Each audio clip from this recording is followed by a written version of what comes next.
Airport and tourism stakeholders on the island are preparing for Southwest Airlines' first international flight to Aruba. Plus, in today's lifestyle segment, forget what you heard about children not willing to eat their vegetables. They will learn to like it as long as parents introduce it to them at an early age. And the groundbreaking for the hospital renovation project marks a demanding 4-year construction plan. 15 on 15 starts right now.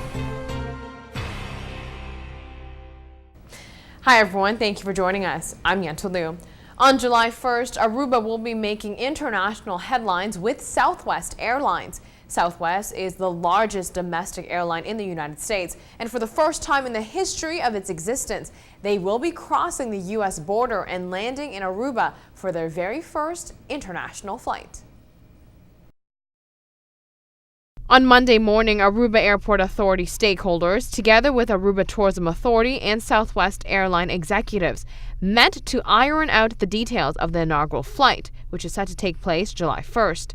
Southwest Airlines taking over AirTran has allowed for the expansion and partnership.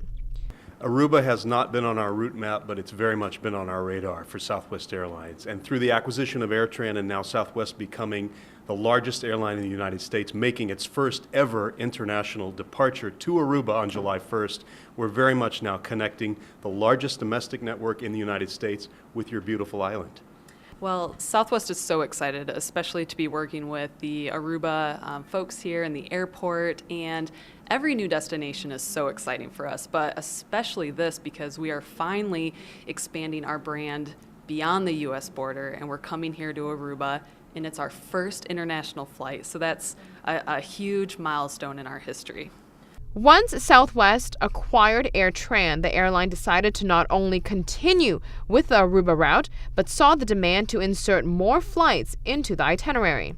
Well, it's an interesting thing because as we've been in a journey to become an international carrier, we acquired and merged with AirTran Airways, and overnight, one of our former competitors became part of the family, as we were then able to open the books and look at the vitality and the success and the economic stability, the promise of the market of Aruba. It made perfect sense to think about how we would plug Aruba into our network and vice versa. With Southwest Airlines transporting passengers from Aruba to the United States, opens up doors for the island to dive into more U.S. markets, going beyond New York and Boston. Diversifying Aruba's American market is what the Southwest partnership is offering. Clearly, it's evident that air traffic on the island is growing. You're adding new destinations, you're adding flights in every direction.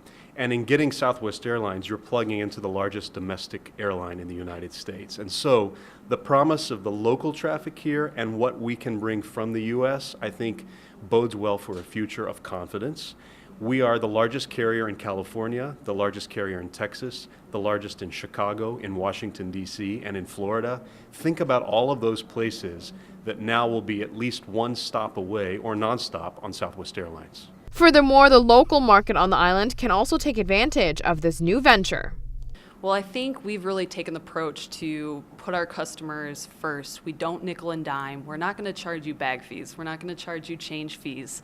We want to allow you to use those that money elsewhere. You're going on a trip, you're going with your family. That's really expensive if you're going to come to the airport and be charged those unnecessary fees. So I think that's really where the trust is with our customers, and just continuing to provide them a vast network. We listen to them.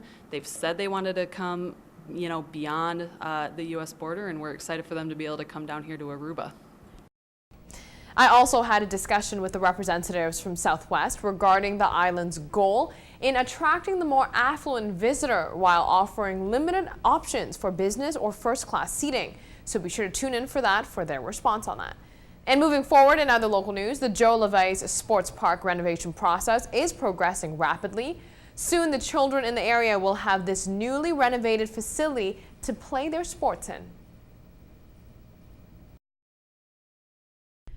Yentl Lieuw used to be a sports park that hosted concerts as well as sporting activities, but the condition of the stadium was deteriorating.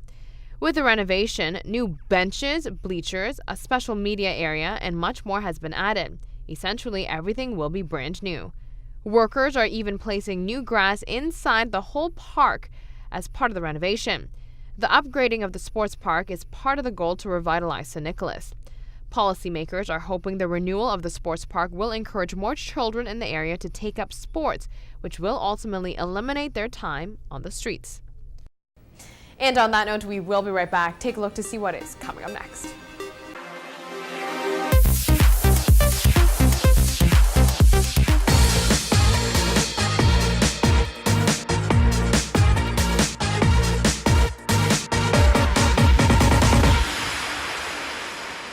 Welcome back from the break. Parents, pay close attention.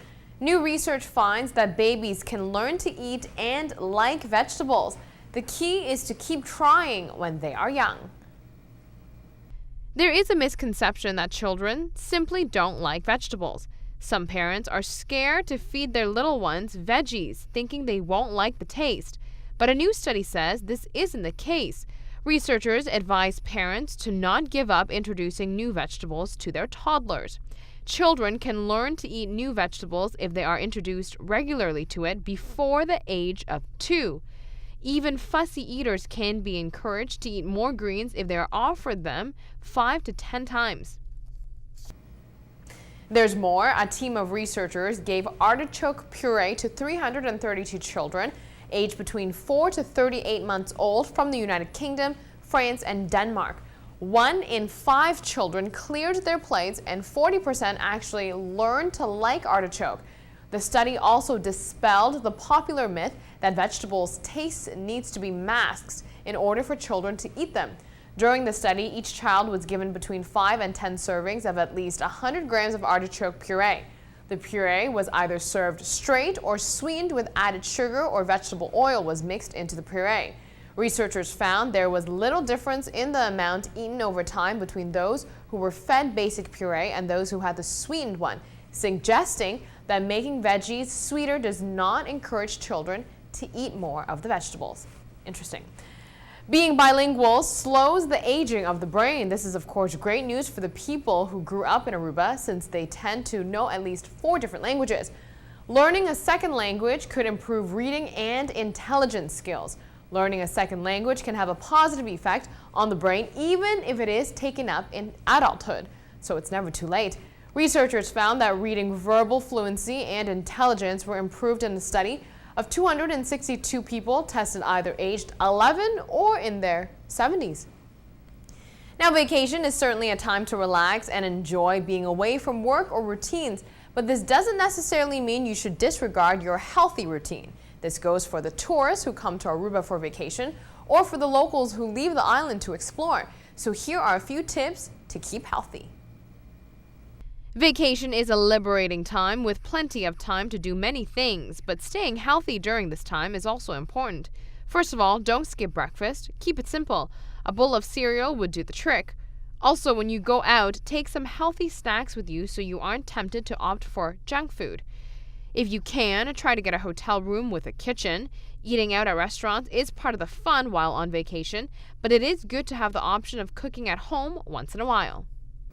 Now, if you do decide to splurge on restaurants during your vacation, try to keep it to 1 meal a day and be sensible about your portion sizes. Also, try to look for the healthy choices on the menu. Just because they're low in calories doesn't mean they aren't tasty dishes as well.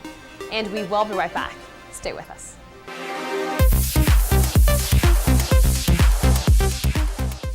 The groundbreaking for the facelift of the hospital took place last Thursday. This marks the beginning of a scheduled 4-year journey to transform the infrastructure of the hospital facility. Many sectors had to come together in order to make the renovation of the hospital possible. On Thursday, stakeholders took part in the very important step, which was the groundbreaking. While the main point of the aspect is to construct a better infrastructure for patients, the staff personnel of the hospital will be working on how to provide better quality care to the patients. It shows the outlines of a modern building emerging from behind the words Construyendo Mejor Cuidado, building better care. And I think that very effectively shows what we will be doing the next few years. While our colleagues and friends of Ariano and AIB and SOGA are working on the building, we as a hospital will be building on the inside, on what's needed to make a home from the house. The words have been used a lot, but we have to give those meaning. That's very important. There are many aspects of the hospital that works, but there is always room for improvement. We will be working on improving the organization. Many things are going well in this hospital. Make no mistake about it. Many things go well. Lots of patients go home healthy, a lot more healthy than they came in, go home happy with good feelings about the level of care that we have given. But we realize that a lot of things still are areas for improvement. We need to do a lot. And that's what we will be focusing on. That's our responsibility as a hospital. And we will work on that. Policymakers agree the brand new building itself would be nothing if there wasn't a new drive from the employees to create a better environment for the patients. But that it is up to us all to realize that the building is not enough. We should unite, we should talk to each other, we should come with protocols together to provide the care we need to provide to our people. So it's not only my duty to help you with this, but I need you guys to help me to realize our dream, and that is a 5-star hospital with 5-star standard of care. Stakeholders are ready to dive into the construction project and create an overall better hospital for the people on the island. So let's build this building with a commitment that is not only the physical and the aesthetical parts of what we all are so proud of in this building, but let's build it with a commitment to create a better nation and to create a country that provides good health care to our families. This is it for us this morning. Have yourself a wonderful Tuesday. Be sure to tune back in tonight starting at 7:15 p.m. right here on Channel 15 ATV for all the latest in lifestyle topics as well for the latest on the island. For now, here is the rest of the Today Show. Back on for you.